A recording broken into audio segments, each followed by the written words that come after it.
নমস্কার, শুভরাত্রি। আজ আবার তোমাদের সাথে ভগবানের কথা শেয়ার করছি।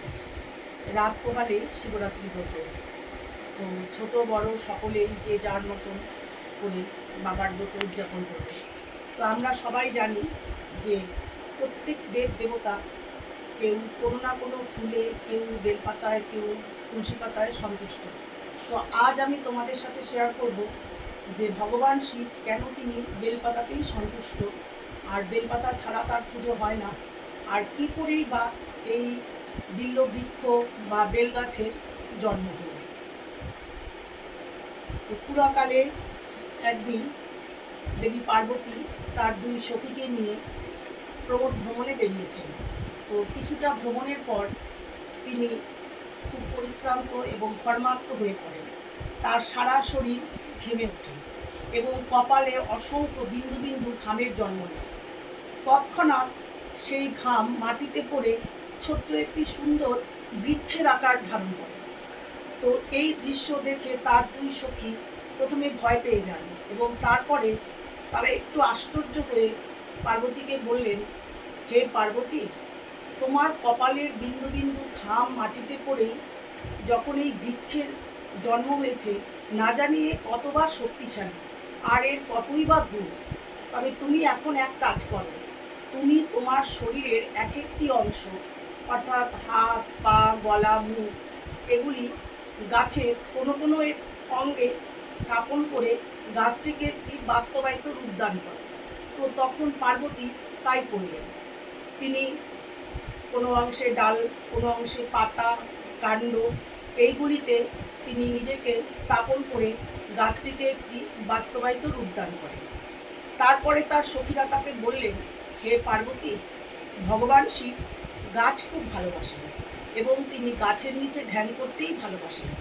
তাই তুমি এখন এই পূর্ণাঙ্গ বৃক্ষটি বা গাছটি ভগবান শিবকে উপহার দাও, তিনি খুব খুশি হবেন। তো পার্বতী তখন তার সখীদের কথা মতো গাছটি নিয়ে শিবের কাছে চললেন। শিব তখন কৈলাসে ধ্যানে মগ্ন ছিলেন আর তিনি ধ্যান যোগে সবই জানতে পেরেছিলেন।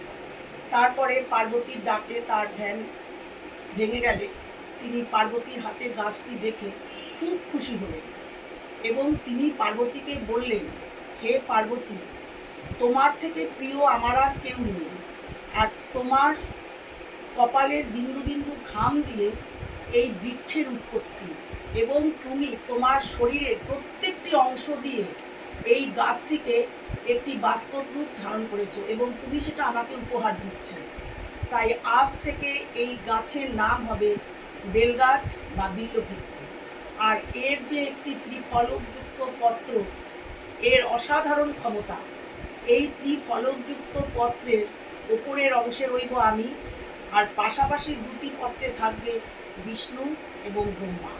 তাই একটি ত্রিফলকযুক্ত পাতা অর্থাৎ বেলপাতা দিয়ে আমাকে কোনো ভক্ত পুজো করলে আমি খুবই সন্তুষ্ট হব।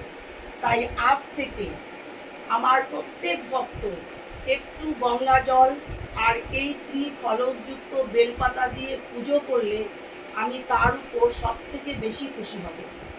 আর আমাকে একটি বেলপাতা নিবেদন করা মানেই আমার গৌরী অর্থাৎ আমার পার্বতীকে আমাকে অর্পণ করা। এবং তিনি আরও বললেন যে আমার ব্রতের দিন যে ভক্ত ফুল ফল নানান রকম উপচারের থেকে যদি আমাকে কেউ একটু দুধ বা একটু গঙ্গা জল আর এই ত্রিফলকযুক্ত বেল পাতার মধ্যে আমাকে রাখে, আমি সব থেকে বেশি খুশি হব এবং সেই ভক্তের মনোবাঞ্ছা সমস্ত সুখ দুঃখ সব কিছু আমি দূর করব, আমি তার উপর বেশি সন্তুষ্ট হব। তো সেই জন্যই ভগবান শিব যেমন তার শক্তি ছাড়া থাকতে পারেন না, সেই রকম বেলপাতা ব্যতীত তার পূজা অসম্ভব। তো এইভাবে পৃথিবীতে বিল্ল বৃক্ষের সৃষ্টি হলো এবং ভগবান শিবও এই বেলপাতাতেই পূজিত হন। তাকে পুজো করার অর্থই হচ্ছে তার গৌরী বা তার পার্বতীকে তাকে অর্পণ করা।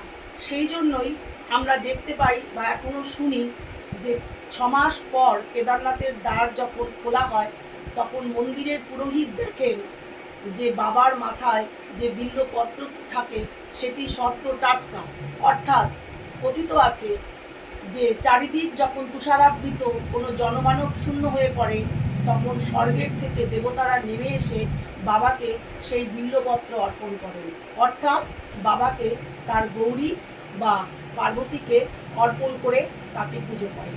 তো এই হচ্ছে বেলগাছের মাহাত্ম্য। এইভাবেই বিল্ববৃক্ষের সৃষ্টি হয় এবং ভগবান শিব বিল্বপত্রতেই পূজিত হন। ওম নমঃ শিবায়।